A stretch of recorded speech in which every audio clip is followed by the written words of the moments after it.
In love ka sa kanya?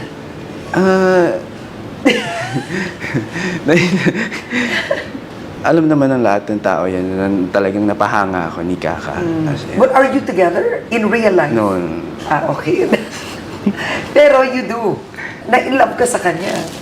Oo naman, Miss Karen. Hindi ko naman yun itatanggi. So nililigawan mo?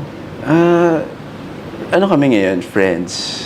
Ano yung meaning nun? Friends.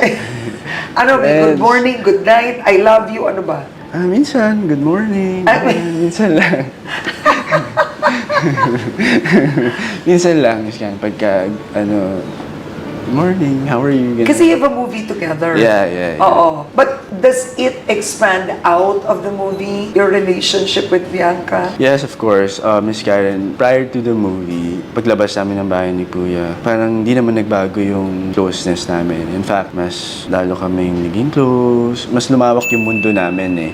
Mas parang marami kaming na-discover sa isa't isa.